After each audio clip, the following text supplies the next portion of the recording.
সরকারকে বলবো, আপনি কৃপণ হয়েন না, আবু সাঈদ মুগ্ধদের বীরশ্রেষ্ঠ খেতাবে সম্মানিত করেন। এই জাতি ধারণ করবে। আপনি জনগণের কাতারে আসেন, জনগণকে ভালোবাসেন, শর্টকাট করতে যাবেন না, আপনার বিপদ হবে। আমি মনে করি ভারতপ্রেম ভুলে সোজা কোমর হয়ে দাঁড়ান, সেই পথে আমরা হাঁটছি, আমাদের প্রধানমন্ত্রী হাঁটছেন। আমি খুব সাধুবাদ জানাই। আশেপাশে উচ্ছিষ্টদের বের করে দেন, ন্যায় বিচার প্রতিষ্ঠিত করেন। রাষ্ট্র আমাকে কি দেয়? কিছুই দেয় না।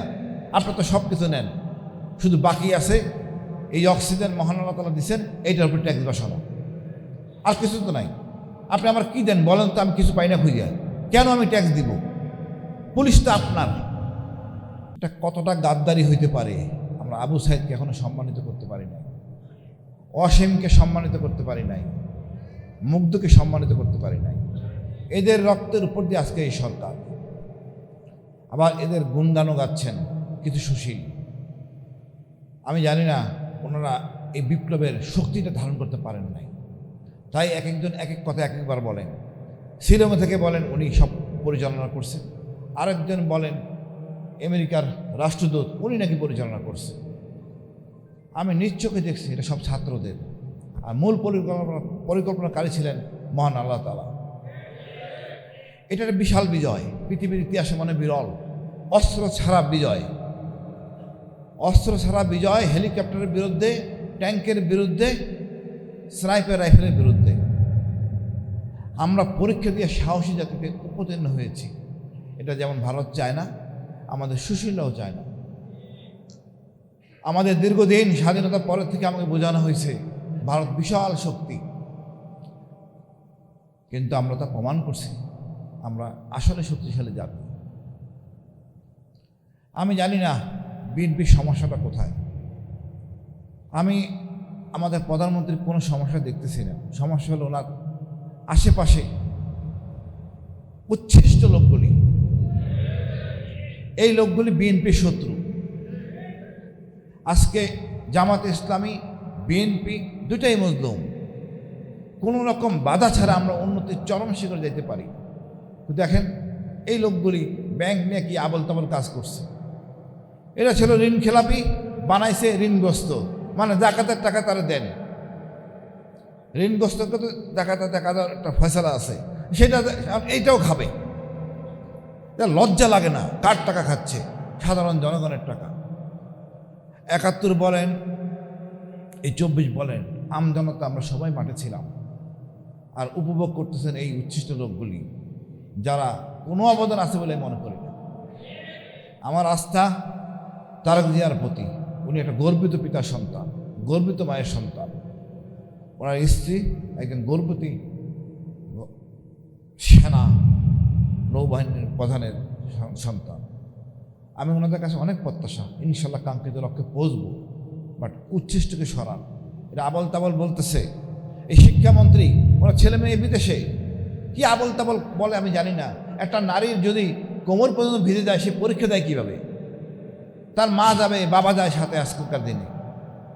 উনি সেই পুরনো আমলের কনসেপ্ট নিয়ে বসে আছেন। আর ক্ষমা চাইতে অসুবিধা কোথায়? ক্ষমাতে আপনি বড় হন, ছোট হন না। এই ইগো থেকে বেরিয়ে আসেন। আজকে ছাত্র সে আগের দিনে ছাত্র নাই। এটা চরম শক্তি, জেনারেশন, নতুন প্রজন্ম। এদেরকে আপনি আবল তাবল কথা বলে হবে না। আগে আমরা বহু কিছু বলছেন, ৭১ আগেই আমরা বিশ্বাস করতাম না, তারা মিথ্যা বলে না। আমরা এতদিনে দেখছি আপনারা সব মিথ্যাবাদী, সব বাটপার, সব ভারতের দোষক, মানে ভারত প্রেমে আসক্ত। আমাদের এই ধরনের নেতা দরকার নেই। আপনারা আমাদের টাকায় চিকিৎসা নেন বিদেশে, আর জনগণ চিকিৎসা পায় না। আপনাদের কাছে কি বলবো? আপনারা যদি সোজা না হন, এই বিপ্লব কিন্তু থেমে যায়নি। এটা অসমত বিপ্লব। আওয়ামী লীগের অনেক শক্তি ছিল, সকল বাহিনী তার বাপের সম্পত্তি ছিল, কিন্তু আপনি কিন্তু সেটা করতে পারবেন না। পুলিশ, সেনাবাহিনী, আমাদের গোয়েন্দা, জনগণের, দেশের, আপনার না। আপনি সে আগের চেতনায় আছেন, সেটা হবে না। এখন র্যাব আপনার কথা শুনবে না, ডিজিএফআই আপনার কথা শুনবে না, জনগণের সাথে তারা থাকবে। সুতরাং কথা ঠিক মতো বলেন, নাহলে কিন্তু অবস্থা খারাপ হবে। আওয়ামী লীগ ভারতে চলে গেছে, বা যাইতে দেওয়া হয়েছে, আপনি কিন্তু যাইতে পারবেন না।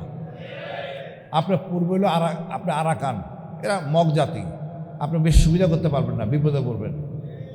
একমাত্র পথ খোলা বঙ্গোপসাগর, এইখানে আপনার সাঁতার শিখতে হবে। আমি বলবো আবল তাবল বলার আগে সাঁতার শিখেন। কতটুকু সাঁতরাতে পারবেন আপনি ভালো জানেন, এই জনগণ আপনি দায়িত্ব দেবে না। সর্বোপরি বলবো এক কথা, আবু সাইদ এদেরকে আমাদের ধারণ করতে হবে। এরা আমাদের গর্বের, এরা আমাদের এমন একটা দর্শন দিছে, এটা নিয়ে আমাদের রিসার্চ করার অনেক সময় আছে। এই বিপ্লবটাকে যদি এখন গবেষণা না করেন, আমরা কাঙ্ক্ষিত লক্ষ্যে পৌঁছবো না। পুস্তকে থাকবে, মাদ্রাসা সিলেবাসে বিপ্লব থাকতে হবে। আর সরকারকে বলবো, আপনি কৃপণ হয়েন না, আবু সাইদ মুক্তিযুদ্ধের বীরশ্রেষ্ঠ খেতাবে সম্মানিত করেন। এই জাতি ধারণ করবে।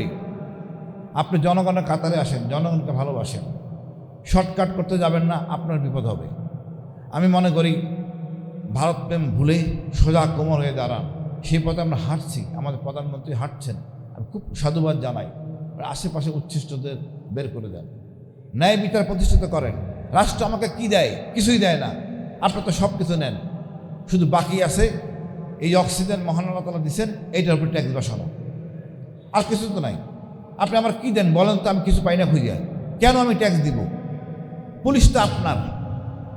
আমি একটা চুরি বা কোনো সুবিধার জন্য গেলে পুলিশ এমন ভাব করে মনে হয় মহাবিপদে আমি পড়ছি। পুলিশকে সেবক করার জন্য প্রয়োজনীয় ব্যবস্থা গ্রহণ করেন। এই পুলিশ যারা পুলিশে ঢুকে ভালো ছেলে ছিল, সৎ ছেলে ছিল, পুলিশে ঢুকে এরা অসৎ, এরা আপনারা বানান। ঢোকার সময় চাঁদার টাকা নেন, তারপরে তাকে এমন কাজ দেন যাতে সে বাধ্য হয় চুরি চামারি করতে। আমাদেরকে আর অসৎ বানাবেন না। আপনারা অসৎ থাকেন, আমাদেরকে ঝামেলা জড়াবেন না। আমরা ন্যায় ইনসাফের মধ্যে থাকতে চাই। আমরা রাষ্ট্রের কাছে একটাই চাই, ইনসাফ। আর ভারতের আধিপত্যমুক্ত বাংলাদেশ। আমাদের যা আছে তা নিয়ে চলবো। সেনাবাহিনীকে শক্তিশালী করব, সমাজ জন্য সামরিক প্রশিক্ষণ বাধ্যতামূলক। রাজনীতিবিদরা অনেক কিছু জানেন না, কোনো একাডেমি নাই। আমাদের অনেক পড়াশোনা আছে, সবার আছে, একমাত্র রাজনীতিবিদদের নাই। জনগণের ভোট নিয়ে সরাসরি সংসদে চলে যায়, কি বলে ওনারা নিজেরা বোঝেন না। আপনার দেশপ্রেম সৃষ্টি করতে হবে, আপনার অর্থনীতি বুঝতে হবে, জিও পলিটিক্স বুঝতে হবে। কোনো একাডেমি নাই, এটা একমাত্র বাংলাদেশ। প্লিজ আপনার রাজনীতিবিদদের একটা শিক্ষার আয়তে আনে। আমি একটা চুরি বা কোনো সুবিধার জন্য গেলে পুলিশ এমন ভাব করে মনে হয় মহাবিপদে আমি পড়ছি। পুলিশকে সেবক করার জন্য প্রয়োজনীয় ব্যবস্থা গ্রহণ করেন। এই পুলিশ যারা পুলিশে ঢুকে ভালো ছেলে ছিল, সৎ ছেলে ছিল, পুলিশে ঢুকে এরা অসৎ, এরা আপনারা বানান। ঢোকার সময় চাঁদার টাকা নেন, তারপরে তাকে এমন কাজ দেন যাতে সে বাধ্য হয় চুরি চামারি করতে। আমাদেরকে আর অসৎ বানাবেন না। আপনারা অসৎ থাকেন, আমাদেরকে ঝামেলা জড়াবেন না। আমরা ন্যায় ইনসাফের মধ্যে থাকতে চাই। আমরা রাষ্ট্রের কাছে একটাই চাই, ইনসাফ। আর ভারতের আধিপত্যমুক্ত বাংলাদেশ। আমাদের যা আছে তা নিয়ে চলবো।